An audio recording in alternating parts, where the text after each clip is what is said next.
time for our second presenter, and her name is Sharifah Lash from MShale Designs. MShale. Yes. MShale Designs. Welcome.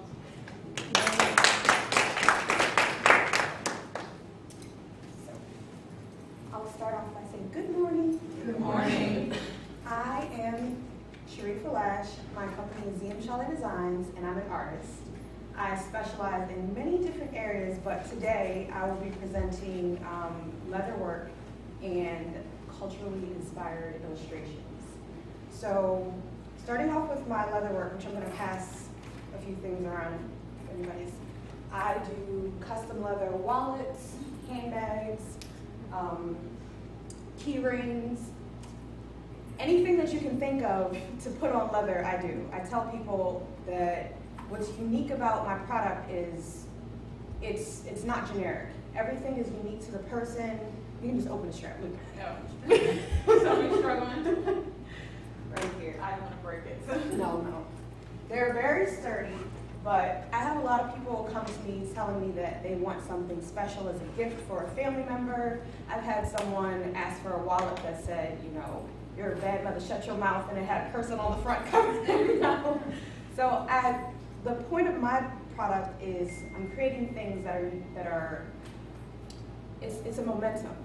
It's not just accessory. It's something that you can carry with you that can be important to you, and it has something that is special for each and every individual person.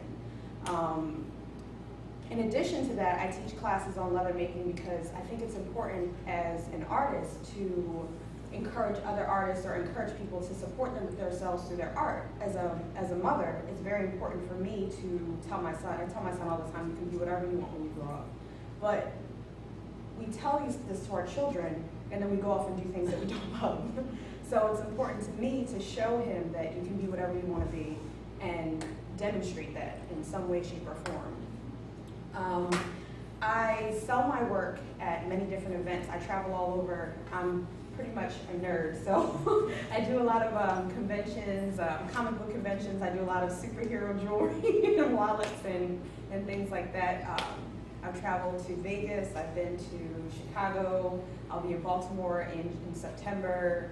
Just getting my product out there and letting people know what I do and trying to build a clientele, because eventually I would like to not only teach classes, but to have a business that provides jobs for other people too. I have one apprentice who she's amazing, because there are some times where I have events where I have to produce at least 100 wallets or 200 key rings and things like that, and they're all handmade. I don't just stamp anything on there. If you feel the leather, everything is carved in, hand carved, hand painted, hand dyed, hand stitched, everything. So that's what the leather products are like. But I also, I'm going to pass a few of these around because these are my babies. Sorry. I do portraits, but my portraits, I like to have a cultural imprint on them. So I can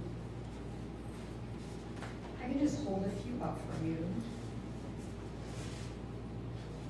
So this is a self-portrait that I did.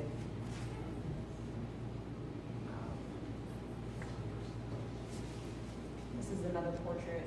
I can pass them around to people, but be very careful, my babies. Another self-portrait. I'm not vain. I'm just my own. I'm usually my only canvas. Each portrait has some sort of cultural imprint.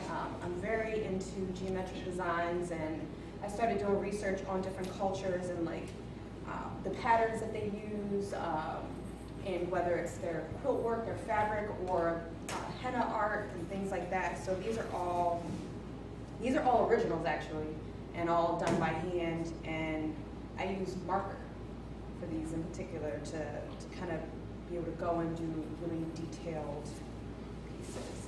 So I'm going to take these and pass them around. Do you have a name for your artwork? They're called Native Expression, the series.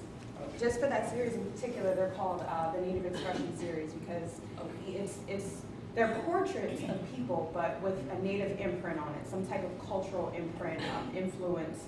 And I do that for other people too. I have some clients who come to me and say, my mother's birthday is next week. I need you to do a portrait for her, but I want you to do it in the native expression style. So I'll draw a portrait of the person, and depending on the person's color, they'll say she's Navajo Indian, or so I'll do research on the different patterns used from that culture and imprint it on the art as well.